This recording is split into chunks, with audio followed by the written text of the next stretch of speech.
Today on Running to Him. Those who are against God will become nothing. Today's reading is 2 Kings chapter 9, verses 14 through 37, and we'll be concentrating on verses 33 through 35.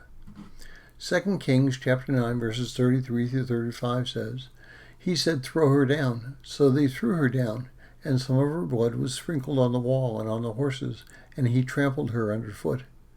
And when he came in, he ate and drank. And he said, 'See now to this cursed woman, and bury her, for she is a king's daughter.'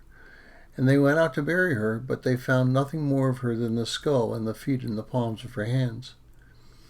Today we look at the political confusion of Israel and anyone who is associated with her. Because the leadership of Israel began the country against God, remember Jeroboam set up a false religion so the people would not reunite with Judah. It remained that way throughout its existence, and as a result, very few kings or had sons or grandsons reign on that throne.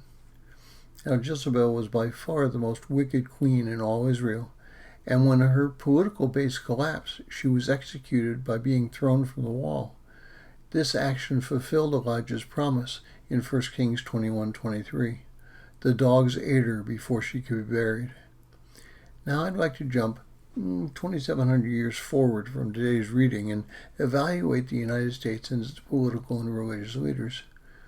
We are at a point of division, the likes of which has never been seen since the Civil War. Publicly, our politicians proclaim that they are looking to give everyone the same opportunities, but in the same breath they institute policies which enslave those who they purport to help. They say that they are against racism, but then institute racist policies. Never in our history has the government been more distrusted than today, and the reason for these problems is because we set a false god or gods before us. From the founding of this nation, by those who were coming from England and the rest of Europe, a belief in God was paramount. There were times when that belief was high and times when it was less, but there was never a time when most of the population disavowed God. Until now, that is. We set up false gods and deny the real God. We worship the God of stuff, but as a nation and a world, we are more interested in physical enrichment and riches more than worshiping God. The result of that interest led scientists to dabble where they shouldn't.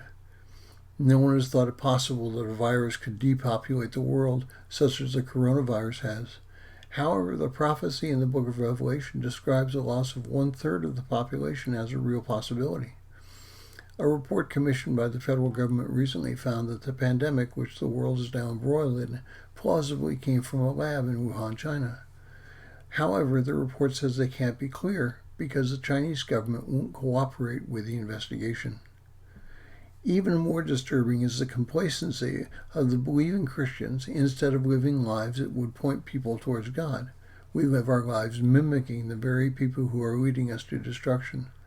I do not believe that the current pandemic is the one that is described in the book of Revelation, but something like it is possible. The worship of one influential leader is now possible. The world is seeking a false religion and will eventually find a charismatic leader to lead it. Today we should evaluate our commitment to Christ and demonstrate to the world what life in Him looks like. Thank you for listening. We pray that today's devotion was meaningful to you. We would love to hear from you. You can use either Facebook or YouTube to like, subscribe, share, and tell others about us. If you would like to contact us, you can reach me at phineasjacobus@runningtohim.net.